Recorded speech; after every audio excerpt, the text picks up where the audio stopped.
Слава Україні! Героям слава! Вітаю глядачів YouTube-каналу Львів Медіа. Дякуємо вам за довіру, що ви підписуєтесь на наш канал, коментуєте наше відео, ставите дзвіночки, аби не пропустити якісної аналітики та цікавих інтерв'ю, які ми робимо з командою. Ми стараємося для вас, аби ви отримували достовірну інформацію і робили правильні висновки.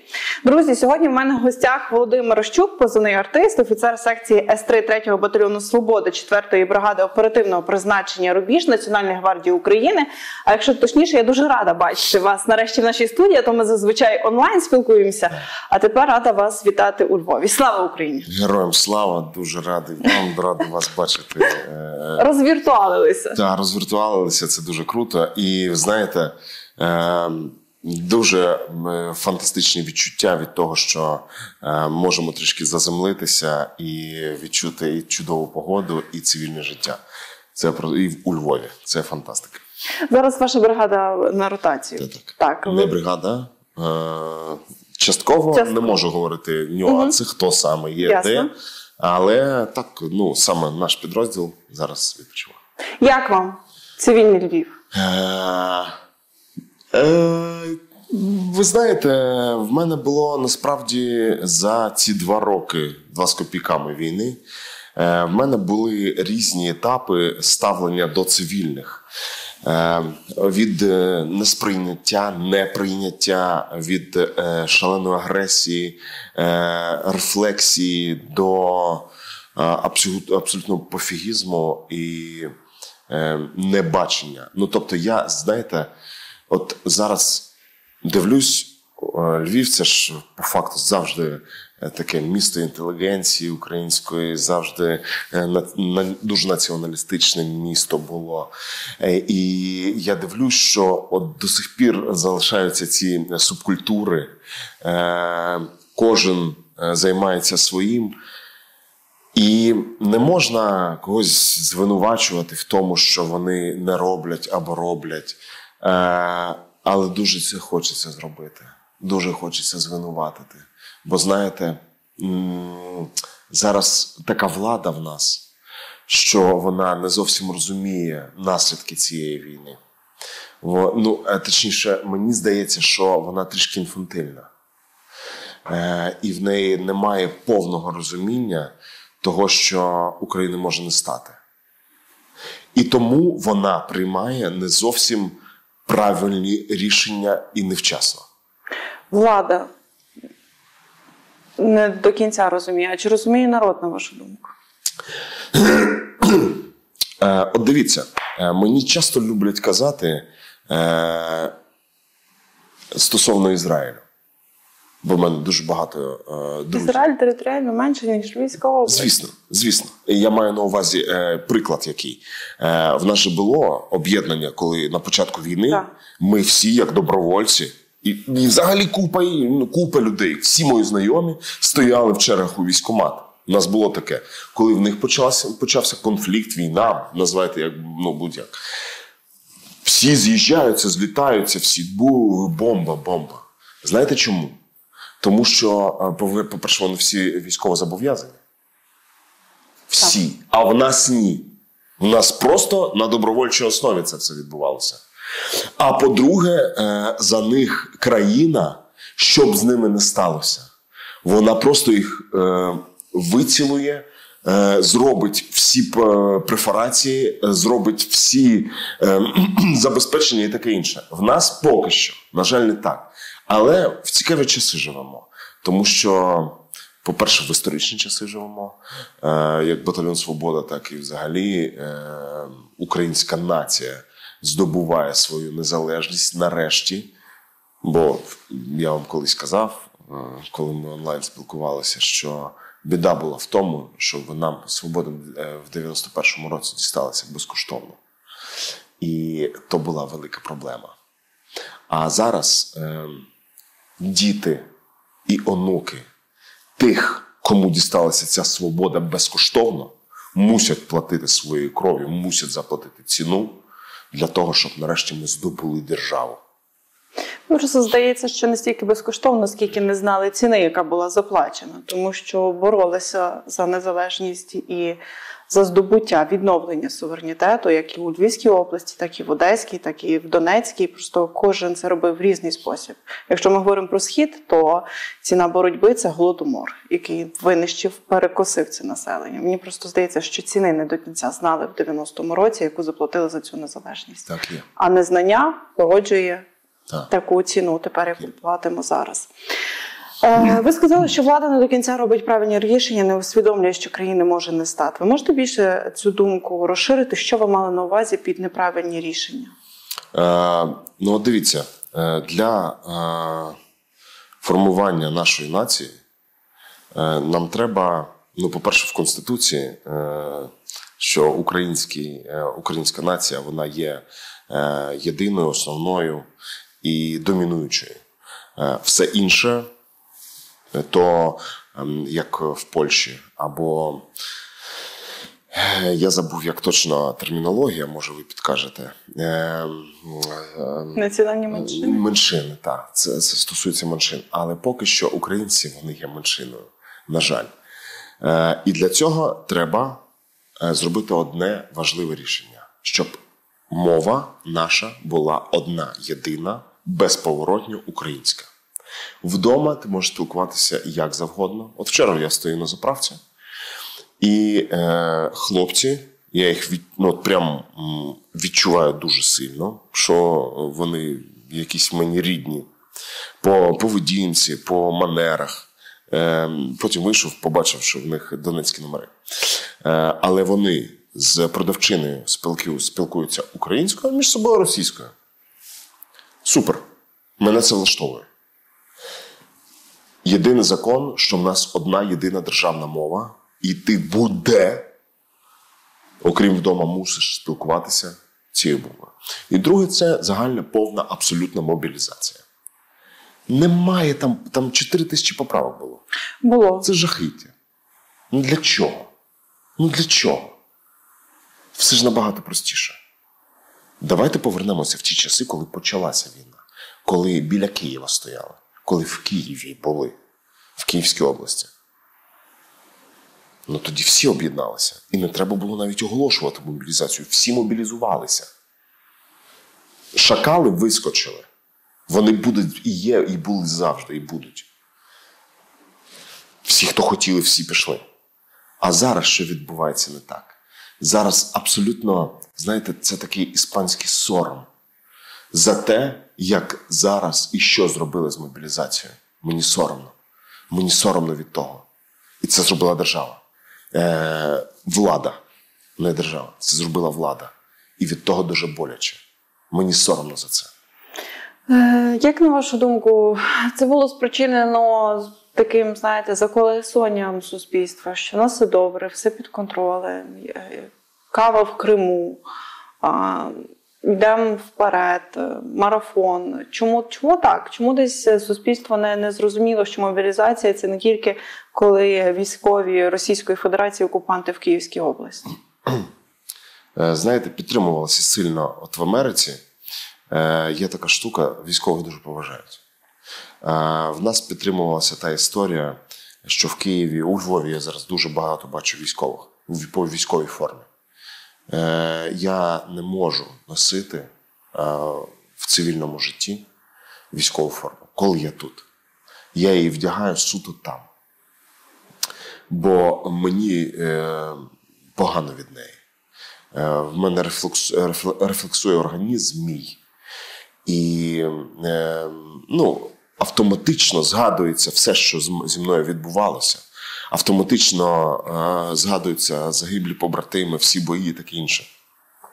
Тому я не можу її носити. Якщо людина вдягнула військову форму, то вона знаходиться або на бойовому чергуванні, на службі, або вона блазень. Не може в цивільному житті, якщо людина, я можу припустити, бо так зі мною також буває, що там я їду на полігон або їду в частину, то, звісно, я маю бути по формі. Але у Львові то де? То стільки військових я побачив. Куди вони всі рухаються? Вони ж не на службі. Чому люди ходять?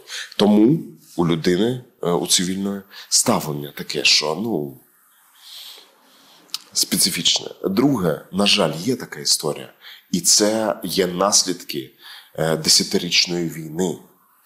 Те, що немає заміни, немає ротації. Те, що люди, знаєте, є такий наратив, до кінця.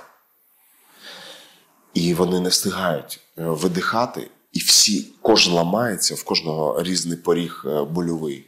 Хтось починає пити. Таке є. І не треба це приховувати. В нас в АТО це називали аватарами. На жаль, і зараз в нас це є. Чому? Від доброго життя? Повірте, ні. Людям дуже боляче і дуже погано. І вони не розуміють, коли вони побачать своє життя. І чи буде взагалі це життя життям? Ви згадали про мобілізацію, що були 4000 правок, але основний пункт, мені здається, який викликав найбільший резонанс, це відсутність норми про демобілізацію. Його забрали повністю з цього закону. Має бути створений новий закон. Я не знаю, коли це буде. Мені навіть складно робити прогнози, і ніхто з більш професійних, хто в цій сфері крутиться, теж це не робить. Закон написаний, правки, знову розгляд. Для вас особисто відсутність цього пункту, що це означає? Ви знаєте, як колись сказали, що ми штучний, добровольці, ми штучний товар. І, звісно, в нас залишилося дуже мало тих, які пішли добровільно за свої якісь святі речі. За сім'ї, за Україну, за нашу землю. Для мене дуже боляче, що я, наприклад, ніколи не побачу могилу бабусі, яка в Маріуполі загинула, і там прах залишився. І для мене це боляче. І тому, знаєте, якби не демотивувала мене ця історія, що демобілізації не буде, все одно ми знаходимо в собі сили і намагаємося мотивувати побратимів. Але я дуже стримую, щоб не сказати дуже грубо, як я вважаю насправді. Мені здається, що це може привести до дуже важких наслідків, коли раптом фронт сильно зміститься через неспроможність приймати різкі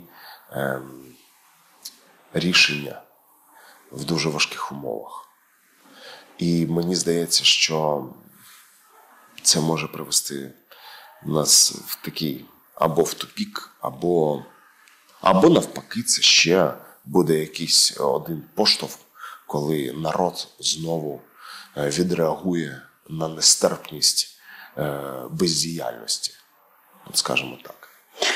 Я просто уточнюю, що Володимир – уродженець Маріуполя, тому дуже часто в нашій розмові буде згадка про місто Марії, і для багатьох українців втрата і знищення Маріуполя – це трагедія, а от для Володимира це особиста, вибачте за такий пафос, але, напевно, драма.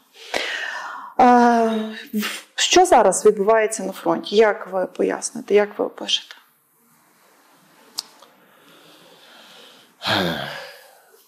Ви знаєте, людина така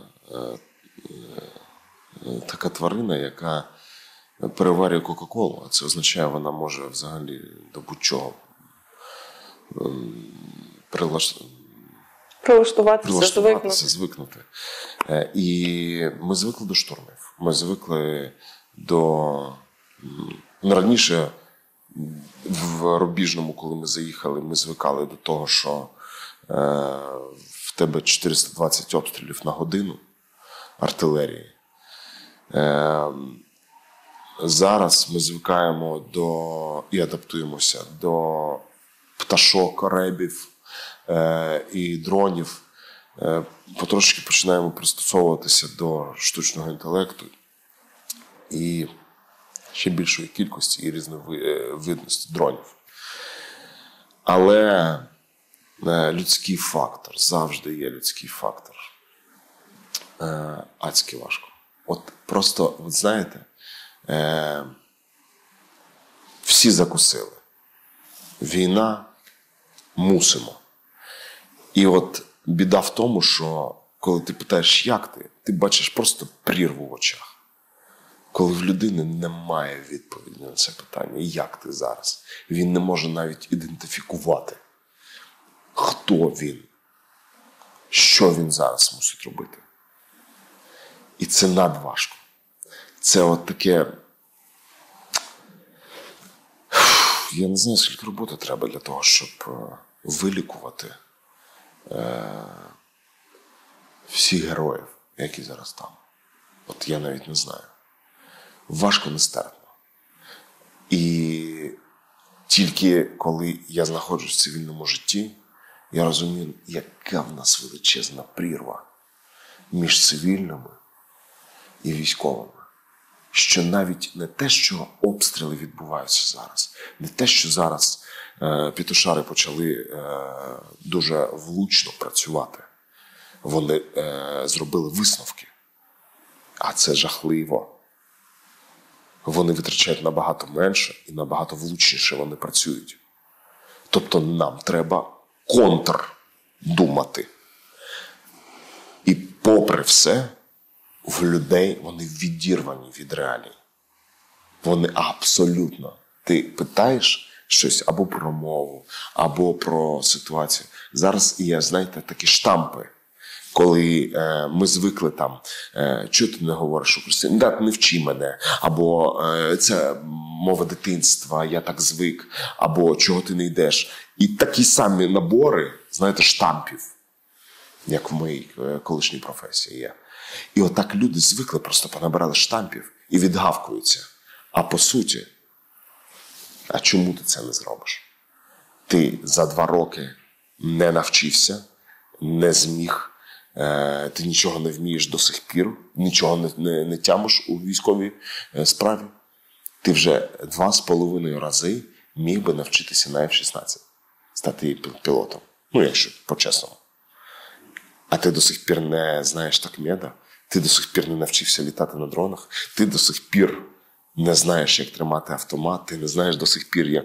Накладати турнікет елементарно. Ну, то хто ти після цього? Ну, іспанський сором.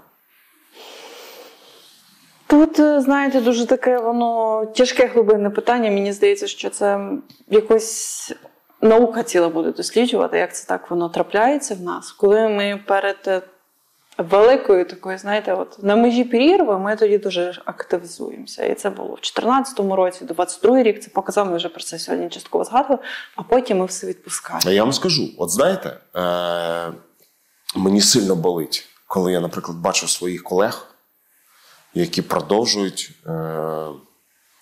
кайфово жити, які розказують, як вони сильно донатять, а кожен не лягає до дружини в ліжко, а не в холодному окопі, в норі. І від того ти думаєш, а ти хіба не міг би так само?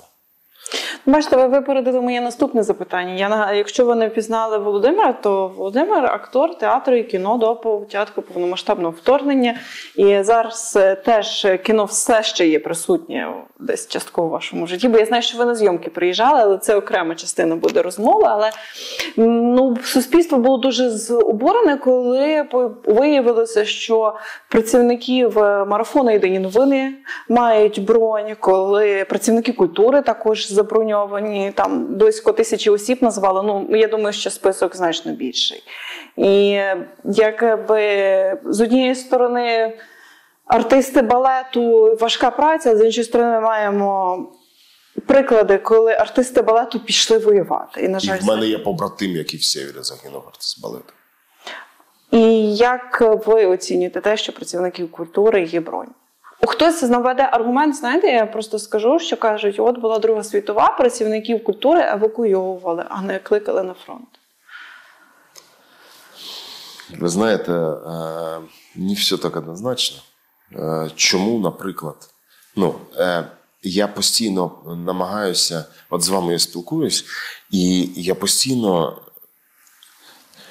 повертаюся і намагаюся акцентувати на тому, що як ти будеш дивитися в дзеркало. Знаєте, чому я так кажу? Бо в мене до себе таке питання. Бо я, чесно, не зміг би повернутися до повноцінного свого творчого життя. Бо я дивився б на себе в дзеркало і задавав собі питання. Я не зміг би себе виправдати, якби я жив, як вони. Звісно, що вони так не роблять. Або роблять і живуть з цим. А це ще важче. Вони себе зжирають тоді. Мабуть, треба мати якісь броні. Мабуть, треба робити так, як казав, здається, Рузвельт. Він сказав, тоді за що ми будемо воювати? Чи Черчилль. Якщо не буде культури, за що ми будемо воювати? Так, якщо не буде театрів, музеїв, кіно. Звісно, вона мусить бути, має бути. Але ви, я так розумію, захочете запитати мене з приводу зйомках в кіно і гри в театрі під час війни. Я це роблю, щоб не з'їхати з глузду. Це мене заземляє. Тому я перед тим, як виїжджати з зони, я пишу: друзі, я в такий час буду, якщо буде щось, я з радістю це зроблю. Бо мені треба відволіктися, мені треба повернутися до професії. Мені треба відчути себе знову людиною в темі. Людиною, яка не втратила професію. Людиною, яка накопичила там і може видати це людям. Зараз вийшов, це не реклама або реклама, як скажете. Цікавий проєкт, проєкт, серіал «Позивний Тамада». Я якраз хотіла питатися, але я, продовжіть, будь ласка. Я не знаю, що хотіли спитати, але і побратими, і друзі з інших структур мені пишуть військові і кажуть: Володь, дякую тобі, це дуже важлива для військових штука була. Та, звісно, там, це більше казочка, та? Ідеї, там немає реальних фактів. Тобто це не щось конкретне про якусь історію, а це наша вигадка. Але вона настільки точна, настільки з гумором. Мої побратими пишуть: артист, а ти от той жарт ставив, тому що це було тоді? Я кажу: так. А це в Сєвєрі, коли ми були? Так. А от коли ми в Рубіжному бігли, це було так? Так. І бо я повністю просочив свою роль фактами з мого справжнього бойового досвіду. Я був консультантом на тому проєкті. З одного боку. З іншого боку, коли мені цивільні пишуть: дякуємо вам, це цивільним дуже потрібно. Тобто резонанс відбувся з двох сторін. І для цивільних, і для військових. І там немає отакої грузіловки військової. Я вже десь, напевно, ви частково відповіли на моє наступне питання, яке я хотіла запитати, які мають бути фільми під час війни, але, напевно, вони мають бути отакі, без оцієї грузіловки, як ви сказали. 7-8. Я і погоджуюся, і ні. Знову ж таки, я по знаку Зодіака Терези, і в мене постійно це вагання. В нас же такий світ, якщо його трішки попустити, він розпоясується геть. Угу. І мають бути історії про героїв. От зараз ми зустрічалися з фантастичною ідеологічною подругою, з пані Галиною, з продюсерського центру «Червона калина», і ми проговорювали дуже важливі речі з приводу того, як не загубити героїв, яких має знати вся країна. Що ми мусимо називати площі, вулиці, міста і їх назви, бо їх ім'ями за те, що вони зробили для цієї держави. І про них обов'язково має бути кіно. Обов'язково має бути чорне кіно, чорні комедії, там, де, як і все є на фронті, гумор на рівні божевілля. Абсолютно, щоб ти не поїхав головою, як похорони на весіллі, або щось, на кшталт, розумієте, та? Це є щось. То тут ми можемо розказати, і кожен військовослужбовець, який знаходиться на лінії зіткнення, може розказати безліч таких штук, коли ти просто на межі смерті, і в тебе нічого не залишається, окрім жартів, окрім того, щоб ржати. І це єдине, що рятує.